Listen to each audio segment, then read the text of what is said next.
നമസ്കാരം. നൂർ മുഹമ്മദ് എന്നൊരു നേപ്പാളി സ്വദേശി ഇക്കഴിഞ്ഞ ദിവസം, കൃത്യമായിട്ട് പറഞ്ഞാൽ മാർച്ച് 1-ാം തീയതി, ബീഹാറിൽ ഷാപട്ടോരി പോലീസ് സ്റ്റേഷൻ പരിധിയിൽ വെച്ച്, ഷാപട്ടോരി എന്നുള്ള സ്ഥലത്തിൻ്റെ, ഷാപൂർ പട്ടോരി എന്നാണ് സ്ഥലത്തിൻ്റെ മുഴുവൻ നാമം, ആ സ്ഥലത്ത് വെച്ച് NIA പിടിയിലായി. അപ്പോൾ എന്താണ് ഇയാളുടെ പേരിലുള്ള കുറ്റാരോപണം എന്ന് ചോദിച്ചാൽ, കള്ളനോട്ട് ഇടപാടിൻ്റെ സംബന്ധിച്ച് 2014 മുതൽ ഇയാൾ ഒളിവിലാണ്. ഇയാളെ ദേശീയ അന്വേഷണ ഏജൻസികൾ തിരഞ്ഞുകൊണ്ടിരിക്കുകയാണ്. പ്രത്യേകിച്ച് 2016 ഏപ്രിൽ മുതൽ ഇയാളെ സംബന്ധിച്ച് കൂടുതൽ വിവരങ്ങൾ NIAക്ക് ലഭിക്കുകയും ഇയാൾ പാകിസ്ഥാനിൽ ആസ്ഥാനമുള്ള ഒരു കള്ളനോട്ട് ശൃംഖലയുടെ, വ്യാജ ഇന്ത്യൻ കറൻസിയുടെ, ഭാരതീയ കറൻസിയുടെ ഒരു വ്യാജ നോട്ടിൻ്റെ ഒരു വൻ ശൃംഖല പാകിസ്ഥാനിൽ നിന്ന് ദുബായ് വഴി നേപ്പാളിലെത്തി അവിടെ നിന്ന് ഭാരതത്തിലേക്ക് കടന്നുകൊണ്ടിരുന്ന ഒരു ശൃംഖലയുണ്ട്. അതിന് മറ്റ് വഴികളും ഉണ്ടായിരുന്നു. കാരണം പാകിസ്ഥാനിൽ നിന്ന് ഖത്തർ വഴി നേപ്പാളിൽ വന്ന് നേപ്പാളിൽ നിന്ന് ഭാരതത്തിലേക്ക് കടക്കുന്ന ആ ശൃംഖലയിലൊരു പ്രധാന കണ്ണിയായിരുന്നു ഈ നൂർ മുഹമ്മദ്. പാകിസ്ഥാൻ സ്വദേശിയായിട്ടുള്ളൊരു ഷാഫി ചാച്ചു എന്നുള്ളൊരു സയ്യദ് മുഹമ്മദ് ഷാഫി എന്നൊരു വ്യക്തിയും ഒരു ഇക്രാമുൽ അൻസാരി എന്നുള്ളൊരു വ്യക്തിയും ചേർന്നാണ് ദുബായിലെ ഈ സംഘത്തിൻ്റെ പ്രവർത്തനങ്ങൾ നിയന്ത്രിച്ചിരുന്നത്. അപ്പോൾ ഈ സംഘമെല്ലാം വളരെ കൃത്യമായിട്ട്, വളരെ കാലമായിട്ട് ഭാരതത്തിൽ അവരുടെ പ്രവർത്തനങ്ങൾ നടത്തിക്കൊണ്ടുവരികയായിരുന്നു. നിങ്ങൾക്ക് ഓർമ്മ കാണും എന്ന് ഞാൻ വിശ്വസിക്കുന്നു. കാരണം 2009 കൊച്ചി തുറമുഖത്ത് നിന്ന് 2 കണ്ടെയ്നർ കള്ളനോട്ടുകൾ എത്തി എന്നുള്ളൊരു വിവരം വന്നിരുന്നു. പിന്നെ ആ കള്ളനോട്ടുകൾ എങ്ങോട്ട് പോയി എന്നുള്ളതിനെ സംബന്ധിച്ച് ആർക്കും ഒരു വിവരവുമില്ല. അതേ തുടർന്ന് കേരളത്തിൽ വസ്തു വാങ്ങലും കൊടുക്കലും ഒരു വൻ കുതിച്ചുചാട്ടം നടത്തി. ഒരു വസ്തുവില ഒരു വമ്പൻ കുതിച്ചുചാട്ടം നടത്തി. റിയൽ എസ്റ്റേറ്റ് ബൂം എന്നൊക്കെ പറയുന്ന തരത്തിൽ കേരളത്തിലെ വസ്തുവിൻ്റെ വില ക്രമാതീതമായി വർദ്ധിക്കുകയും ഒരു പിടിച്ചാൽ കിട്ടാത്ത തലത്തിലേക്ക് അത് ഉയരുകയും പല സ്ഥലങ്ങളിലും, പല പ്രധാനപ്പെട്ട സ്ഥലങ്ങളിലും, പ്രത്യേകിച്ച് തിരുവനന്തപുരം ഇപ്പോഴത്തെ ബൈപ്പാസിൻ്റെ ഓരങ്ങളിലുള്ള വയലുകളുമൊക്കെ, തിരുവനന്തപുരം ഞാൻ ഒരു ഉദാഹരണമായിട്ട് പറഞ്ഞതാണ്, കൊച്ചിയിലും കാക്കനാട് ഭാഗത്തും കോഴിക്കോട് ഭാഗത്തും മലപ്പുറം ഭാഗത്തുമൊക്കെ നിരവധി പ്രധാനപ്പെട്ട സ്ഥലങ്ങളിൽ, അതായത് ഭാവിയിൽ വമ്പൻ പദ്ധതികൾ വന്ന് പ്രധാനപ്പെട്ട സ്ഥലങ്ങളായി മാറുന്ന സ്ഥലങ്ങളിൽ ഭൂമി ഒരു പരിധിയില്ലാതെ ആളുകൾ സ്വന്തമാക്കി തുടങ്ങി. അതിനെല്ലാം ഈ കള്ളനോട്ടിൻ്റെ ഉപയോഗം വ്യാപകമായി നടന്നിരുന്നു എന്നുള്ളത് അന്വേഷണ ഏജൻസികൾ പിന്നീട് പുറത്തുവിട്ട ഒരു വിവരമാണ്. ആ പ്രവർത്തനങ്ങളുടെ, ഈ കള്ളനോട്ടുകളുടെ ഉറവിടത്തിൻ്റെ വിതരണ ശൃംഖലയുടെ ഒരു പ്രധാന കണ്ണിയാണ് ഈ നൂർ മുഹമ്മദ്. ഈ നൂർ മുഹമ്മദിനെ സംബന്ധിച്ച് പറയുകയാണെങ്കിൽ, ഈ നൂർ മുഹമ്മദ് 2014 മുതൽ ഒളിവിലാണ് എന്ന് ഞാൻ പറഞ്ഞിരുന്നു.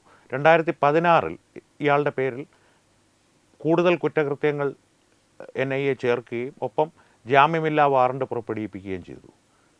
കൗതുകകരമായ സംഗതി, അല്ലെങ്കിൽ ഭയപ്പെടുത്തുന്ന സംഗതി, കൗതുകകരമെന്ന് പറയുന്ന വാക്ക് ഞാൻ തിരിച്ചെടുക്കുന്നു, ഭയപ്പെടുത്തേണ്ട സംഗതി, 2014 മുതൽ ഒരു ദീർഘകാലം ഇയാൾ ഒളിവിൽ കഴിഞ്ഞിരുന്നത് കേരളത്തിലാണ് എന്ന് പറയപ്പെടുന്നു. സ്വാഭാവികമായൊരു കാര്യമായി കേരളത്തിലെ ആളുകൾക്കിപ്പോൾ ഇത് തോന്നിയേക്കാം. കാരണം നിരവധി ഭീകരവാദികൾ ഇവിടെ മലപ്പുറത്തും കനകമലയിലും ഒക്കെയായിട്ട് ഒളിവിൽ കഴിഞ്ഞ, കണ്ണൂർ കനകമലയിലും ഒക്കെ ഒളിവിൽ കഴിഞ്ഞ വിവരങ്ങൾ നമ്മൾ ദൈനംദിനം എന്ന വണ്ണം വാർത്താമാധ്യമങ്ങളിലൂടെ അറിയുന്നതാണ്. അപ്പോൾ ഇതൊരു സ്വാഭാവിക വാർത്തയെ, ഒരു നിത്യേനയുള്ള, നമ്മളൊക്കെ ചായ കുടിക്കുന്നത് പോലെ പതിവുള്ളൊരു വാർത്തയായി മാറിക്കഴിഞ്ഞതുകൊണ്ടൊരു ഞെട്ടൽ മലയാളിക്ക് തോന്നേണ്ട കാര്യമില്ല. പക്ഷേ എത്രത്തോളം വ്യാപകമായ, ഭാരതത്തിൻ്റെ സമ്പദ് വ്യവസ്ഥയ്ക്ക് എത്ര ദോഷകരമായിട്ടുള്ള ഒരു ശൃംഖലയുടെ കണ്ണിയാണ് നൂർ മുഹമ്മദ് എന്ന് നിങ്ങൾക്കറിയണമെങ്കിൽ ഈ ഒരു ശൃംഖലയുടെ വ്യാപ്തി നിങ്ങൾ മനസ്സിലാക്കണം. കാരണം പാകിസ്ഥാനിൽ നിന്ന് ഞാൻ പറഞ്ഞു, ഈ 500-ൻ്റെയും 1000-ൻ്റെയും നോട്ടുകളുടെ ഒരു വമ്പൻ കുത്തൊഴുക്ക് ഭാരതത്തിലേക്ക് നടത്തിയിരുന്ന ഈ ശൃംഖലയെ നിയന്ത്രിച്ചിരുന്നത് ദാവൂദ് ഇബ്രാഹിമായിട്ട് നേരിട്ട് ബന്ധമുള്ള, ദാവൂദ് ഇബ്രാഹിമിന് ISIയുമായിട്ട് ബന്ധം, ISI ദാവൂദ് ഇബ്രാഹിമായിട്ട് ബന്ധമുള്ള ഖനാനി സഹോദരന്മാർ എന്ന അൽത്താഫ് ഖനാനിയും ജാവേദ് ഖനാനിയുമായിരുന്നു. അതിൽ പ്രധാനമായി ജാവേദ് ഖനാനിയായിരുന്നു ഈ ഒരു പ്രവർത്തനങ്ങളുടെ ചുക്കാൻ പിടിച്ചിരുന്നത്, അല്ലെങ്കിൽ പാകിസ്ഥാനിൽ നിന്ന് അത് നിയന്ത്രിച്ചിരുന്നത്. അപ്പോൾ പാകിസ്ഥാനിൽ ISIയുടെ ആശീർവാദത്തോടു കൂടിയെന്നല്ല, മേൽനോട്ടത്തിൽ തന്നെ നടന്നിരുന്ന ഒരു ശൃംഖലയാണ് ഈ നൂർ മുഹമ്മദ് ഭാരതത്തിൽ പ്രവർത്തിപ്പിച്ചിരുന്നത്, അല്ലെങ്കിൽ പ്രവർത്തിപ്പിക്കുന്നതിന് പ്രധാന ആണിക്കല്ലുകളിൽ ഒന്നായി നിന്നിരുന്നത്. ഇതാണ് നൂർ മുഹമ്മദിൻ്റെ പശ്ചാത്തലം. ഈ നൂർ മുഹമ്മദിനെയാണ് ഷാപ്പൂർ പട്ടോരി മേഖലയിൽ നിന്ന് NIA അറസ്റ്റ് ചെയ്തിരിക്കുന്നത്. ഇനി കൂടുതൽ ഇത് സംബന്ധിച്ച അയാളുടെ ബന്ധങ്ങളും ആരൊക്കെയാണ് അയാളെ ഭാരതത്തിൽ സഹായിച്ചിരുന്നതെന്നും ഭാരതത്തിൽ തന്നെ ഉണ്ടല്ലോ. ഭാരതത്തിൻ്റെ ശത്രുക്കൾ ഭാരതത്തിനകത്താണല്ലോ പ്രാഥമികമായി വരുന്നത്. പാകിസ്ഥാന് 2ാം സ്ഥാനത്തേ ഉള്ളൂ. ദുരന്തർ എന്ന സിനിമയിലെ ഒരു ഡയലോഗാണ്. അത് കൃത്യമായി പതിയുന്നത് ഇത്തരം സന്ദർഭങ്ങളിലാണ്. കാരണം ഇവരുടെയൊക്കെ കൂട്ടാളികൾ ആരാണെന്നുള്ള വാർത്തകൾ പുറത്തു വരുമ്പോഴാണ് അത് സത്യമായി ഭവിക്കുന്നു എന്ന് നമുക്ക് വീണ്ടും വീണ്ടും തോന്നുന്നത്. അപ്പോൾ ഈ നൂർ മുഹമ്മദിൻ്റെ ചോദ്യം ചെയ്യലും ഇനി കോടതിയിൽ ഹാജരാക്കലുമൊക്കെ തുടർ നടപടികളായി നടക്കുന്നുണ്ട്. കാരണം മാർച്ച് 1-ാം തീയതിയാണ് അയാൾ അറസ്റ്റ് ചെയ്യപ്പെട്ടത്.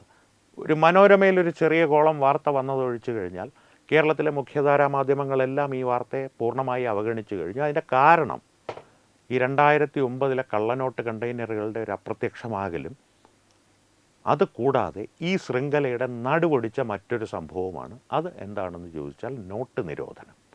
ഞാൻ നേരത്തെ പറഞ്ഞിരുന്നു 2016 ഏപ്രിലാണ് NIAയുടെ പൂർണ്ണ ശ്രദ്ധ ഈ നൂർ മുഹമ്മദിന് മേൽ വരുന്നത്. 2014 മുതൽ അയാൾ ഈ ശ്രദ്ധിക്കേണ്ടവരുടെ പട്ടികയിൽ സൂക്ഷിക്കേണ്ടവരുടെ പട്ടികയിൽ ഉണ്ടായിരുന്നുവെങ്കിലും 2016 ഏപ്രിൽ മുതലാണ് NIAയുടെ പൂർണ്ണ ശ്രദ്ധ ഇയാളുടെ മേൽ പതിയുന്നത്.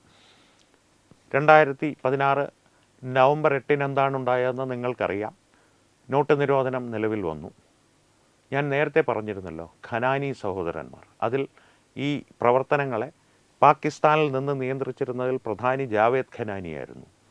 2016 നവംബർ 8 നോട്ട് നിരോധനം വരുന്നു. 2016 ഡിസംബർ 4-ാം തീയതി ഒരു കെട്ടിടത്തിൻ്റെ മുകളിൽ നിന്ന് വീണ് ഖനാനി മരിക്കുന്നു. ആത്മഹത്യ ചെയ്തതാണോ അതോ ഇത് സംബന്ധിച്ച വിവരങ്ങൾ പുറത്തു വരാതിരിക്കാനായി ദാവൂദ് ഇബ്രാഹിമിൻ്റെയോ അല്ലെങ്കിൽ ISIയുടെയോ ആളുകൾ കൊലപ്പെടുത്തിയതാണോ എന്നുള്ളത് ഇന്നും അജ്ഞാതമാണ്. അതോടുകൂടി NIAയുടെ ഒരു വൻ വേട്ട ഈ ശൃംഖലയ്ക്ക് മേൽ ആരംഭിക്കുകയും ഒപ്പം പലയിടത്തായി നമ്മുടെ അജ്ഞാതനുണ്ടല്ലോ ഇവരുടെ പല കൂട്ടാളികളെയും ഇല്ലാതാക്കുകയും ഒക്കെ ചെയ്തതോടുകൂടി ഈ ശൃംഖല പൂർണ്ണമായി തകരുകയും നൂർ മുഹമ്മദ് ഒളിവിലായിരുന്ന നൂർ മുഹമ്മദ് വീണ്ടും ആഴങ്ങളിലേക്ക് ഒളിവിൽ പോവുകയും ചെയ്തു. ആഴങ്ങളിലേക്ക് ഒളിവിൽ പോകാനായി അയാൾ തിരഞ്ഞെടുത്തത് ദൈവത്തിൻ്റെ സ്വന്തം നാട് എന്ന് പറയപ്പെടുന്ന നമ്മുടെ സ്വന്തം കേരളത്തെയാണെന്നുള്ളത് നമുക്ക് അഭിമാനിക്കാവുന്ന കാര്യമാണെന്നാണ് പലരും പറയുന്നത്. ഇനി ഒരു കാര്യം കൂടി പറഞ്ഞ് ഈ ഒരു വാർത്ത അല്ലെങ്കിൽ ഒരു വിവരം നിങ്ങളുടെ മുമ്പിൽ എത്തിക്കുന്ന വീഡിയോ അവസാനിപ്പിക്കാം. ഈ കള്ളനോട്ടിനെ സംബന്ധിച്ച് നമ്മുടെ സമൂഹത്തിൽ അത് എത്രത്തോളം സ്വാധീനം ചെലുത്തിയിരുന്നു എന്നറിയണമെങ്കിൽ എനിക്കൊരു സുഹൃത്തുണ്ട്, ഒരു വക്കീൽ. ആൾ വക്കീലാണ്, പക്ഷേ പേരിന് മാത്രമാണ് വക്കീൽ. ഒരു പ്രത്യേക സമുദായത്തിൽപ്പെട്ട ആളാണ്. പക്ഷേ വക്കീൽ പണിക്ക് അദ്ദേഹം ഇന്നേ വരെ പോയി ഞാൻ കണ്ടിട്ടില്ല. 2016 വരെ അദ്ദേഹത്തിൻ്റെ പ്രധാന തൊഴിൽ എന്ന് പറയുന്നത് റിയൽ എസ്റ്റേറ്റ് വ്യാപാരമായിരുന്നു. 2016 ശേഷം ഒരു ദിവസം പോലും, അതായത് 2016 നവംബർ 8 ശേഷം ഒരു ദിവസം പോലും ഞങ്ങൾ തമ്മിൽ കാണുമ്പോൾ ഈ നോട്ട് നിരോധനത്തിനെക്കുറിച്ച് പരിതപിക്കാത്ത ഒരു ദിവസം പോലും അയാളുടെ ജീവിതത്തിൽ ഉണ്ടായിട്ടില്ല. ഞങ്ങൾ തമ്മിലുള്ള സമാഗമത്തിൽ എപ്പോഴൊക്കെ ഞങ്ങൾ നേരിട്ട് കാണുന്നു അപ്പോഴൊക്കെ എന്നോട് ഇതിനെക്കുറിച്ച് പരിദേവനങ്ങൾ അയാൾ പറയും. അത് കാരണം ഒരുപാട് ബുദ്ധിമുട്ടുണ്ടായി, പാവങ്ങൾ ഒരുപാട്, അദ്ദേഹത്തിന് ബുദ്ധിമുട്ടുണ്ടായെന്ന് അദ്ദേഹം ഒരിക്കലും പറയില്ല. പാവങ്ങൾക്ക് ബുദ്ധിമുട്ടുണ്ടായി. പഴയ വാട്സാപ്പിൽ വന്ന കഥകളുണ്ടല്ലോ, നാരങ്ങ വെള്ളം കിട്ടാതെ തല ഇറങ്ങി വീണു, നോട്ട് മാറി വരുന്നത് വഴി ഹൃദയസ്തംഭനം വന്നു മരിച്ചു തുടങ്ങിയ വാർത്തകളൊക്കെ വന്ന് നിരവധി പേർ, കാർഷിക രംഗം മൊത്തമായി തകർന്നത് വ്യാജ കറൻസികൾ ഉപയോഗിച്ചുള്ള ഈ റിയൽ എസ്റ്റേറ്റ് മാഫിയയുടെ ഒരു പ്രവർത്തനമാണ് എന്നുള്ള കാര്യത്തിൽ ഒരു സംശയവും വേണ്ട. പക്ഷേ ഈ റിയൽ എസ്റ്റേറ്റ് മാഫിയയുടെ ഇത്തരത്തിലുള്ള പ്രവർത്തനങ്ങളുടെ നടുവൊടിഞ്ഞതിനെ സംബന്ധിച്ചുള്ള രോദനങ്ങൾ ഇപ്പോഴും നിലനിൽക്കുന്നു. തന്നെയുമല്ല, ഞെട്ടിപ്പിക്കുന്ന ഒരു വിവരം കൂടി പറയാം. ഈ 2016 നവംബർ 8 ശേഷം ഏതാണ്ടൊരു 4-5 വർഷത്തോളം, അതായത് 2019 കോൺഗ്രസോ അല്ലെങ്കിൽ ഒരു തൂക്ക് മന്ത്രിസഭയോ BJP പുറത്തുപോയി ഒരു തൂക്ക് മന്ത്രിസഭയോ നിലവിൽ വരികയും കോൺഗ്രസ് അധികാരത്തിൽ വന്നാൽ ഉടൻ ഈ നോട്ട് നിരോധനം മാറ്റി 500-ൻ്റെയും 1000-ൻ്റെയും നോട്ട് വീണ്ടും പ്രസക്തമാക്കും, അതിന് ലീഗൽ ടെൻഡർ കൊടുക്കുമെന്നുള്ള പ്രതീക്ഷയിൽ കെട്ടുകണക്കിന് വ്യാജ നോട്ടുകൾ സൂക്ഷിച്ചു വച്ചിരുന്ന ആളുകൾ ഉണ്ടായിരുന്നു. അക്കൂട്ടത്തിൽ ഒരാളാണ് എൻ്റെ സുഹൃത്തെന്ന് ഞാൻ പറയുന്നില്ല, പക്ഷേ അദ്ദേഹത്തിന് പരിചയമുള്ള പലരും അക്കൂട്ടത്തിൽ ഉണ്ടായിരുന്നു എന്നുള്ളത് സത്യമാണ്. കാരണം അവരായിരുന്നു അദ്ദേഹത്തിൻ്റെ സ്രോതസ്സ്. അതിനെക്കുറിച്ചും ഞാനിപ്പോഴൊന്നും പറയുന്നില്ല. കാരണമെന്ന് വെച്ച് കഴിഞ്ഞാൽ എൻ്റെ സുഹൃത്താണ്. തന്നെയുമല്ല, അത് സംബന്ധിച്ച് വ്യക്തമായ തെളിവുകൾ കയ്യിലില്ലാതെ സംസാരിക്കുന്നതും ശരിയല്ല. കാരണം ഇപ്പോൾ നിയമവിരുദ്ധമായിട്ടുള്ള പ്രവർത്തനങ്ങളൊന്നും അദ്ദേഹം നടത്തുന്ന സമയമാണെങ്കിൽ അത് അറിയിക്കേണ്ടവരെ അറിയിക്കാം. ആ സമയത്തും അദ്ദേഹത്തിൻ്റെ കൂട്ടാളികളുമായി ബന്ധപ്പെട്ട നിരവധി പ്രവർത്തനങ്ങൾ അറിയിക്കേണ്ടവരെ അറിയിക്കുകയും ചെയ്തിരുന്നു. അപ്പോൾ എന്തായാലും ഇത്തരത്തിലുള്ള പരിതാപകരമായിട്ടുള്ളൊരവസ്ഥയിലേക്ക് ഈ ഭീകരവാദികളെ, രാജ്യത്തിൻ്റെ സമ്പദ് വ്യവസ്ഥയെ തകർക്കുവാൻ ശ്രമിക്കുന്നവരെ ഭീകരവാദികളെന്ന് തന്നെയാണ് വിളിക്കേണ്ടത്. ഈ ഭീകരവാദികളെ എത്തിച്ച ഒരു പ്രവൃത്തിയായിരുന്നു നോട്ട് നിരോധനം. ഈ നോട്ട് നിരോധനം തകർത്ത ശൃംഖലയുടെ ഒരു പ്രധാന കണ്ണിയാണ് ഇപ്പോൾ അറസ്റ്റിലായ മാർച്ച് 1-ാം തീയതി ബീഹാറിൽ അറസ്റ്റിലായ നൂർ മുഹമ്മദ്.